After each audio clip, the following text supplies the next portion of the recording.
ಹೊಸದಾಗಿ ಆಯ್ಕೆಯಾದ ಮುಖ್ಯಮಂತ್ರಿ ಚಂದ್ರಶೇಖರನ್ ಜೋಸೆಫ್ ವಿಜಯ್ ಸಾಮಾನ್ಯ ವ್ಯಕ್ತಿಯಲ್ಲ ಎಂದು ಸ್ವಾಮೀಜಿ ಹೇಳುತ್ತಾರೆ. ಅವರ ಜಾತಕವನ್ನು ಪರಿಶೀಲಿಸಿದಾಗ ಅವರ ಅಸಾಧಾರಣ ಶಕ್ತಿ ಸ್ಪಷ್ಟವಾಗುತ್ತದೆ. ಅದು ಅವರ ಲಗ್ನ ಮನೆಯಾದ ಕರ್ಕ ರಾಶಿಯಲ್ಲಿ ಗುರು ಉತ್ತುಂಗದಲ್ಲಿ ಇರುವುದನ್ನು ತೋರಿಸುತ್ತದೆ. ಇದಲ್ಲದೆ ಎರಡನೇ ಮನೆಯಾದ ಸಿಂಹ ರಾಶಿಯಲ್ಲಿ ಶನಿ ಮತ್ತು ರಾಹು. ಮುಖ್ಯಮಂತ್ರಿ ವಿಜಯ್ ಧೈರ್ಯಶಾಲಿ ಮತ್ತು ಧೈರ್ಯಶಾಲಿ. ಅವರು ಏನು ಯೋಚಿಸುತ್ತಾರೋ ಅದನ್ನು ಸ್ಪಷ್ಟವಾಗಿ ಮತ್ತು ಪ್ರಾಮಾಣಿಕವಾಗಿ ವ್ಯಕ್ತಪಡಿಸಲು ಹೆದರುವುದಿಲ್ಲ ಎಂದು ಸೂಚಿಸುತ್ತದೆ. ಈ ಸ್ಥಾನದಲ್ಲಿ ಶನಿಯು ಕಪ್ಪು ಬಣ್ಣದ ಬಟ್ಟೆಗಳನ್ನು ಧರಿಸಿದಾಗ ಅವರು ಶನಿ ದೇವನಿಂದ ರಕ್ಷಣೆ ಪಡೆಯುತ್ತಾರೆ ಎಂದರ್ಥ. ಹೆಚ್ಚು ಮುಖ್ಯವಾಗಿ ಸ್ವಾಮೀಜಿ ಗಮನಿಸುತ್ತಾರೆ, ಸಿಎಂ ವಿಜಯ್ ಅವರು ಹೇಳುವುದನ್ನು ವಾಸ್ತವವಾಗಿ ಮಾಡುತ್ತಾರೆ. ಸಾರ್ವಜನಿಕರಿಂದ ಅವರನ್ನು ಸುಲಭವಾಗಿ ಕಡಿಮೆ ಅಂದಾಜು ಮಾಡಲಾಗುತ್ತದೆ ಮತ್ತು ಅವರ ನೇರ ಮಾತು ಕೆಲವೊಮ್ಮೆ ಜನರನ್ನು ವಿರೋಧಿಸುತ್ತದೆಯಾದರೂ ಅವರ ಅತ್ಯುತ್ತಮ ಗುಣವೆಂದರೆ ಅವರು ಇತರರಿಂದ ಪ್ರಭಾವಿತರಾಗದೆ ಯಾವಾಗಲೂ ಅವರು ಏನು ಸಾಧಿಸಬಹುದು ಎಂಬುದರ ಮೇಲೆ ಕೇಂದ್ರೀಕರಿಸುತ್ತಾರೆ. ಸಿಎಂ ವಿಜಯ್ ಅವರು ಎಷ್ಟು ಕಾಲ ಬದುಕುತ್ತಾರೆ ಎಂಬುದರ ಬಗ್ಗೆ ಕಾಳಜಿ ವಹಿಸುವುದಿಲ್ಲ, ಆದರೆ ತಮ್ಮ ದೇಶಕ್ಕಾಗಿ ಮತ್ತು ನಿರ್ದಿಷ್ಟವಾಗಿ ತಮ್ಮ ತವರು ರಾಜ್ಯವಾದ ತಮಿಳುನಾಡಿಗೆ ಏನು ಸಾಧಿಸಬಹುದು ಎಂಬುದರ ಬಗ್ಗೆ ಕಾಳಜಿ ವಹಿಸುತ್ತಾರೆ ಎಂದು ಸ್ವಾಮೀಜಿ ಮೆಚ್ಚುತ್ತಾರೆ. ಅವರು ಜಾತಿವಾದಕ್ಕೆ ಗಮನ ಕೊಡುವುದಿಲ್ಲ ಮತ್ತು ಭಾಷಾ ತಾರತಮ್ಯವನ್ನು ತಿರಸ್ಕರಿಸುತ್ತಾರೆ, ವಂಚನೆಯನ್ನು ನಿರ್ಮೂಲನೆ ಮಾಡಲು ಶ್ರಮಿಸುತ್ತಾರೆ. ವಾಸ್ತವವಾಗಿ ಸ್ವಾಮೀಜಿ ಹೇಳುತ್ತಾರೆ, ಅವರ ಮನಸ್ಸು ಸನ್ಯಾಸಿಯಂತೆ ಇತರರ ನಿರೀಕ್ಷೆಗಳಿಂದ ಅಥವಾ ಸ್ವಾರ್ಥದಿಂದ ಮುಕ್ತವಾಗಿದೆ, ಏಕೆಂದರೆ ಅವರು ಈಗಾಗಲೇ ತಮ್ಮ ಯೌವನದಲ್ಲಿ 18 ವರ್ಷಗಳ ಕಾಲ ರಾಹು ದಶ ಮತ್ತು ಅದರಿಂದ ಬರುವ ಎಲ್ಲ ಆನಂದಗಳನ್ನು ಅನುಭವಿಸಿದ್ದಾರೆ.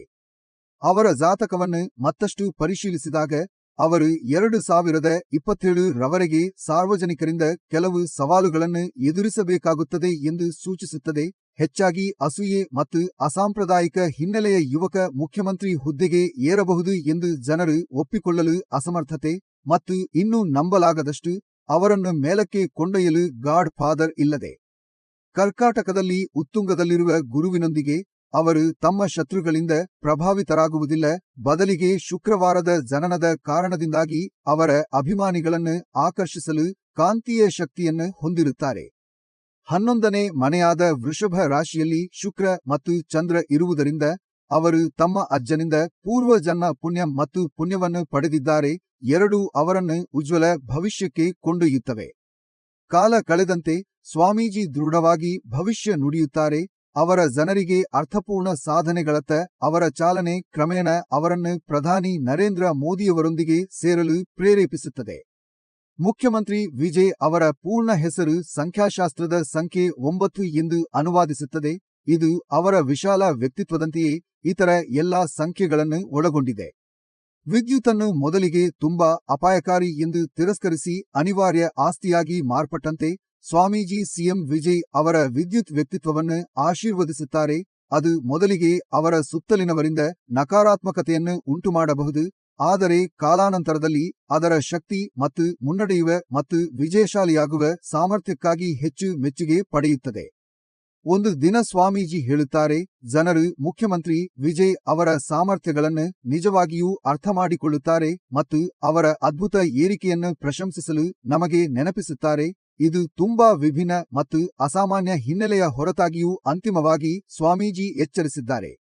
ಸಾಧು ಸೆ ಸಾಧು ಮಿಲ್ಯಾ ಥೋ ಆಚಾ ಬಾತ್ ಮಿಲ್ತಾ ಹೈ, ಗಧಾ ಸೆ ಗಧಾ ಮಿಲ್ಯಾ ಥೋ ಧೋ ಅಚಾ ಲಾತ್ ಮಿಲ್ತಾ ಹೈ. ಅವರು ಪುನರುಚ್ಚರಿಸುತ್ತಾರೆ, ನಾವು ಯಾವಾಗಲೂ ಮಾನವ ಜನ್ಮದ ಪವಾಡವನ್ನು ಶ್ಲಾಘಿಸಬೇಕು ಮತ್ತು ಜಗತ್ತಿಗೆ ಸಕಾರಾತ್ಮಕವಾಗಿ ಕೊಡುಗೆ ನೀಡಲು ನಾವು ಹೊಂದಿರುವ ಅವಕಾಶವನ್ನು ಬಳಸಬೇಕು. ಹೀಗಾಗಿ ನಾವು ಜನರ ಮನಸ್ಸಿನಲ್ಲಿ ಎಂದಿಗೂ ಮರೆಯುವುದಿಲ್ಲ ಎಂದು ಖಚಿತಪಡಿಸಿಕೊಳ್ಳುತ್ತೇವೆ.